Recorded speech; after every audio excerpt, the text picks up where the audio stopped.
Hi viewers, welcome to our channel. ప్రస్తుతం మనతో పాటు సీనియర్ జర్నలిస్ట్ దాము బాలా సార్ ఉన్నారు. వారితో మాట్లాడదాం. నమస్కారం సార్.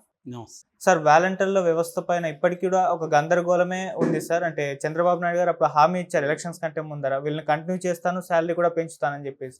కానీ ఇప్పుడు ఆయన మాట్లాడుతున్న మాటలు చూస్తే డౌట్ అన్నట్టుగా కనిపిస్తుంది. అసలు వాలంటీర్ వ్యవస్థే లేదు, జగన్ హయాంలోనే దాని గడువు ముగిసింది, ఆయనే అందరినీ తీసేశారు, వాళ్ళ సర్వీస్ కూడా అయిపోయింది అని చెప్పేసి చెప్తున్నారు. మరి ఇప్పుడు ఆయన అసలు వాలంటీర్ వ్యవస్థను ఉంచుతారా లేదా? మరి మీ ఒపీనియన్ సార్ ఆయన కామెంట్స్ పైన? చంద్రబాబు పేరే యూటర్న్ బాబు. యూటర్న్లు తీసుకోవడంలో ఆయన మించినోడు లేదు. కాబట్టి ఆయన ఏం చేసినా అది కరెక్ట్ అని మోసే బ్రహ్మాండమైన మీడియా ఉంది, కార్యకర్తలు ఉన్నారు, వ్యవస్థలు ఉన్నాయి ఆయనకి. కాబట్టి ఆయన ఎట్లయినా చెప్పచ్చు.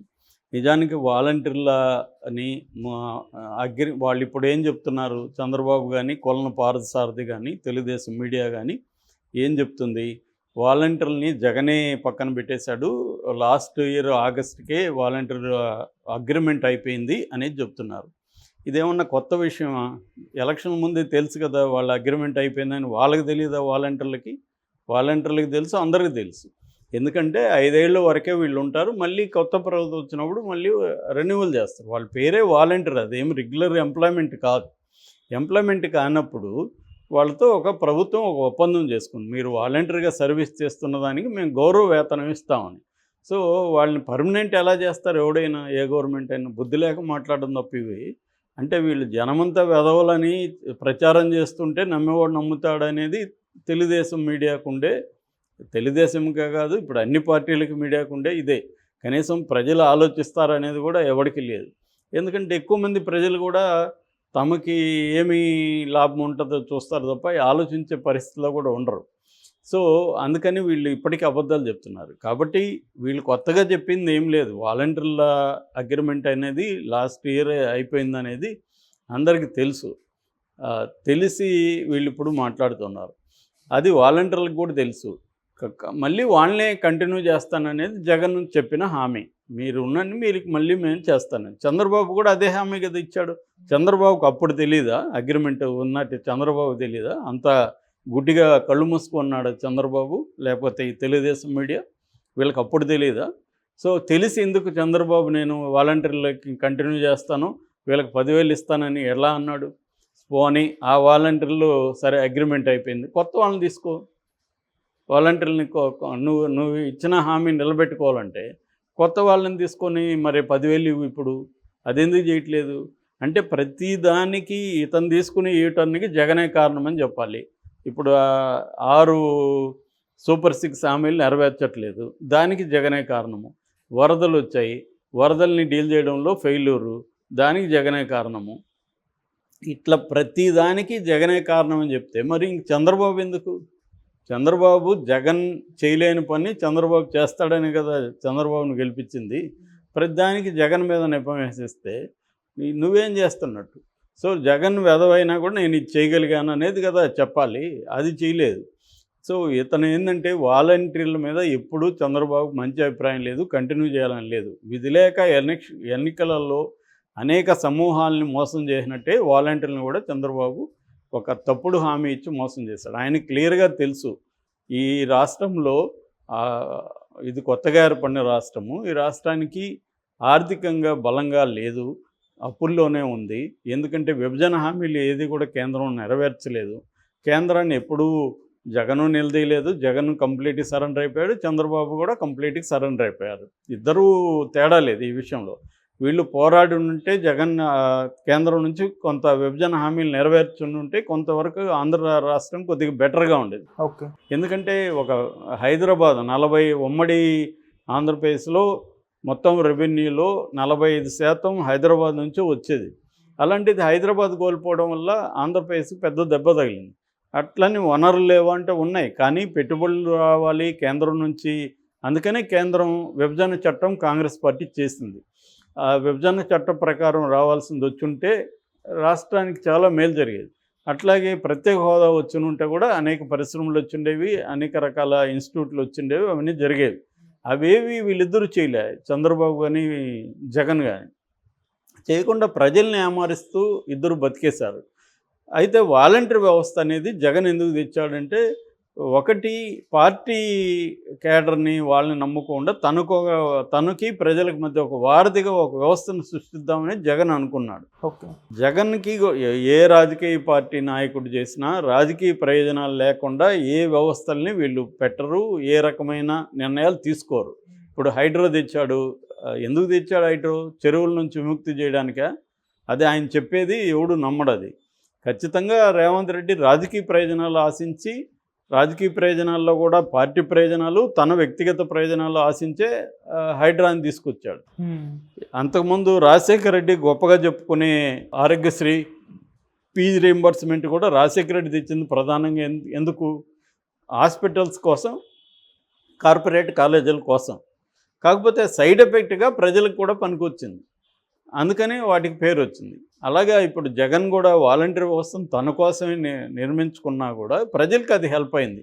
ప్రజల దగ్గరికి వీళ్ళు వెళ్ళడం ఎందుకంటే ఇప్పటికి కూడా బ్యూరోక్రసీ గందరగోళంగా ఉంటుంది. నిన్న మా ఫాదరు దాని ఏమంటారు డెత్ సర్టిఫికేట్ కోసం పోతే అది ఆల్రెడీ తప్పులో ఉంది, వాళ్ళ అబ్బాయిని రమ్మని అన్నారు. నేను ఇక్కడ ఉన్నాను రా బాబు, మా మదర్ ఉంది ఇవ్వండి అంటే ఇవ్వట్లేదు వాళ్ళు. అందుకని మళ్ళీ ఒక గతంలో పనిచేసిన వాలంటీర్ని పట్టుకుంటే వాడు చేయగలుగుతున్నాడు ఆ పని. లేకపోతే ఇప్పుడు నేను పోయి అక్కడ 4 రోజులు 5 రోజులు ఇమీడియట్గా పనులు కావు కదా. సో ఇలాగా వాలంటీర్ అనేవాడికి ఈ వ్యవస్థలతో అంతా అలవాటు ఉంటుంది కాబట్టి వాడు పోయి డీల్ చేసుకొని, అరే బాబు అతను రాలేడు, వాళ్ళ మదర్ ఉంది, ఆమె ఇస్తుంది, నేను చూస్తానని కోఆర్డినేట్ చేసుకొని తెచ్చుకుంటాడు. లేకపోతే వాళ్ళేమో మీరు రండి అంటారు, ఢిల్లీ నుంచి వచ్చినప్పుడు చేద్దాం ఉంటారు. ఎవరికేమీ ఇంట్రెస్ట్ లేదు పనిచేయ వ్యవస్థలు. అందుకని వాలంటీర్ వ్యవస్థ అనేది ఎఫిషియెంట్గా పనిచేసింది. పైగా 50 రోజులకు 50 ఏళ్ళకి ఒక వాలంటీర్ కాబట్టి అందరితో ఇతను మంచిగా ఉండడం. రెండోది వీళ్ళు వేరే పనులు కూడా వాళ్ళకి చెప్తుంటారు, దానికి వీళ్ళు డబ్బులు ఇస్తారు. అలా కూడా 5,000 కాకుండా ఇంకొంత ఇన్కమ్ కూడా వాళ్ళకి జనరేట్ అవుతుంది. అట్లాగే వాళ్ళకి అక్కడ కొంత పరువు ప్రతిష్ట అంటే సోషల్ క్యాపిటల్ కూడా వాళ్ళ చుట్టూ చేరుతుంది. ఇలాగ వాలంటీర్ వ్యవస్థ అనేది ప్రాక్టీస్లో మంచిగా ఉన్నది. అయితే చంద్రబాబు కానీ పవన్ కళ్యాణ్ వీళ్ళందరూ ఏమనుకున్నారంటే జగన్ బలాలలో వాలంటీర్ వ్యవస్థ ఒక బలం కాబట్టి దీన్ని దెబ్బ కొట్టాలంటే వీళ్ళ మీద అబద్ధాలు చెప్పాలని డిసైడ్ అయిపోయి ఇద్దరు. చంద్రబాబు కొన్ని అబద్ధాలు చెప్పాడు. వీళ్ళు ఆడవాళ్ళు మగవాళ్ళు లేని టైంలో పోయి ఆడవాళ్ళు ఉన్నప్పుడు తలుపులు తడతారన్నాడు. అది కొంత నెగిటివ్ వచ్చింది. దాని తర్వాత వీళ్ళేంది గోన్సెన్సుల ఉద్యోగమా, ఇది ఒక ఉద్యోగమా అని కూడా మాట్లాడాడు. సో ఇవంతా నెగిటివ్ వచ్చింది. పవన్ కళ్యాణ్ ఇంకా ఎక్స్ట్రీమ్కి వెళ్ళిపోయి మహిళల మిస్సింగ్కి వాలంటీర్ల కారణం అని చెప్పాడు.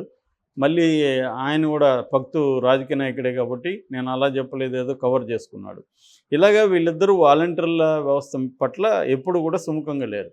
కానీ వీళ్ళకి అర్థమైంది వాలంటీర్ వ్యవస్థని మనం నెగిటివ్గా మాట్లాడే కొద్దీ మనకే ఇబ్బంది అని అర్థమై చివరిలో మళ్ళీ అనేక యూటర్న్లు తీసుకొని చంద్రబాబు నేను వాలంటీర్లకు 10,000 ఇస్తాను. ఇప్పుడేమంటున్నారు, జగనే అగ్రిమెంట్ పోయింది కదా మేమేం చేస్తుంది. జగన్ అగ్రిమెంట్ పోయిన విషయం అందరికీ తెలుసు, ప్రజలకు తెలుసు, వాలంటీర్లకు తెలుసు, నీకు కూడా తెలిసే నువ్వు హామీ ఇచ్చావు. అంటే వాలంటీర్ వ్యవస్థని తను రద్దు చేయాలి. ఆల్రెడీ అనేక రద్దుల ప్రభుత్వం అనేది కూడా ఆల్రెడీ పేరు వచ్చేసింది. ఎందుకంటే CBSE రద్దు, ఇంగ్లీష్ మీడియం రద్దు, జగన్ పథకాలన్నీ రద్దు, తర్వాత ఇప్పుడు లేటెస్ట్గా సచివాలయాలు రద్దు, వాలంటీర్ రద్దు, ఇలాగ అన్నీ రద్దులు చేసుకుంటూ పోతున్నారు. వీళ్ళు కొత్తవి ఎవరు ఉన్నవి అమలు చేయరు. ఇది జరుగుతుంది. అంటే మోసం చేసే కార్యక్రమం అనేది ఎలక్షన్ ముందు స్టార్ట్ అయింది, అక్కడి నుంచి ఇదే జరుగుతుంది.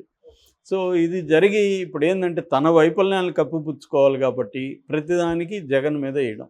సరే జగన్ అగ్రిమెంట్ అయిపోయింది, అతను మోసపూరితంగా చేశాడు, నువ్వు చెయ్యి, మంచిగా చెయ్యి.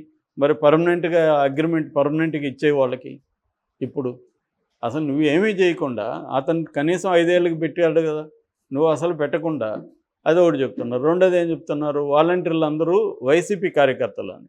మళ్ళీ వీళ్ళు ఏం చెప్తారు, 1,00,000 మంది మాత్రమే రిజైన్ చేశారు. వైసీపీ కార్యకర్తలు అయితే మొత్తం రిజైన్ చేసేవాళ్ళుగా, ఎందుకు రిజైన్ చేయలేదు?